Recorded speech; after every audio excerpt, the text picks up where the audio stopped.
জনাব তারেক রহমান আজকে দেশকে সামনের দিকে এগিয়ে নিয়ে যাওয়ার জন্য 31 দফা কর্মসূচি দিয়েছেন।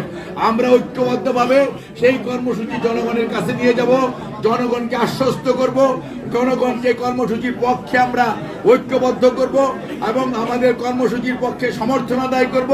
তাহলেই তো আপনার ধানের শীষ এই মৌলভীবাজারের 4টি কনস্টিটিউয়েন্সিতে জয়যুক্ত হবে। কাজেই মনে রাখতে হবে সামনে কঠিন কাজ।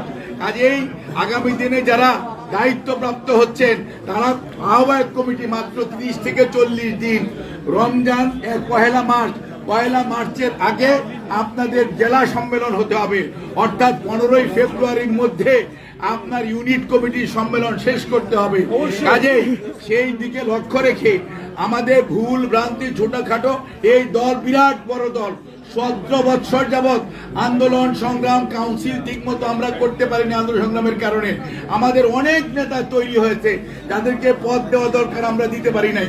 কাজে আমরা এখন থেকে যেটা শুরু হয়েছে নির্বাচনের মাধ্যমে কমিটি হবে। আগে এরকম নির্বাচনের মাধ্যমে অনেক জায়গাতে আমরা কমিটি দিতে পারি নাই, কিন্তু এখন তৃণমূলের নেতারাই নির্বাচিত করবে। তাদের নেতা কে হবে? ওয়ার্ডের কাউন্সিলররা, অর্থাৎ আমাদের বিএনপির সদস্যরা নির্বাচিত করবে। 51 বা 71 সদস্য বিশিষ্ট ওয়ার্ড কমিটিতে কারা থাকবে? ইউনিয়নের নেতারা নির্বাচিত হবে ওয়ার্ডের কাউন্সিলের মাধ্যমে। কাজেই পৌরসভার নেতারা নির্বাচিত হবে ওয়ার্ডের কাউন্সিলররা, যাদেরকে নির্বাচিত করবে ভোটের মাধ্যমে, এবং নির্বাচন হবে, নির্বাচন কমিশন হবে এবং ভোট হবে। কোনো অবস্থাতেই উপর থেকে কিছুই চাপিয়ে দেওয়া হবে না। এই যে ময়ূন ভাই পরিশ্রম করছে, আজকে 2 মাসের বেশি আরো করবে কয়েক মাস, কিন্তু এই বেচারার কোনো পাওনা নাই, আর নির্বাচন অংশগ্রহণ করতে পারবে না।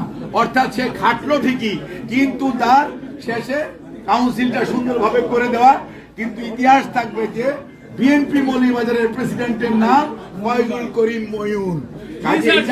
এইটা আমরা বুঝতে পারবো না। নাসির রহমানের পরে উনি হইল প্রেসিডেন্ট। কাজেই সম্মান হইল এইটাই।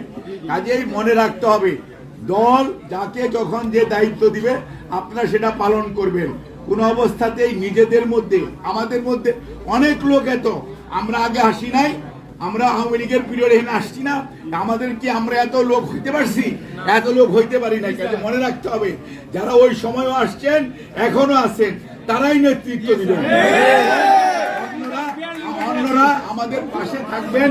তাদেরকে আমরা দূর করে দৌড়ায় দিব না, কিন্তু তারা আমাদের পাশে থাকবে। আজকে সবাইকে সংগ্রামী সালাম শুভেচ্ছা জানিয়ে, বিশেষ করে ময়ূন ভাই সহ ওনার যে আহ্বায়ক কমিটির সম্মানিত সদস্যগণ পরিশ্রম করেছেন, সাংগঠনিক টিম বিভিন্ন উপজেলায় গিয়েছেন। এখানে আপনাদের নেতা নাসির রহমান সাহেব আছে, এখানে রিপন আছে এবং মুজিব ভাই আছে, তারপরে আমাদের ওই যে জুরির মিঠু ভাই, তারপরে সাজু আছে, তারপরে শওকত ভাইরা আছে। অর্থাৎ আমি নাম কইতে চাই না, কারণ আমি সব বলতে পারবো না, আমি তো জানি না।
খবরের কাগজ, নিখাদ, নির্ভীক, নিরপেক্ষ।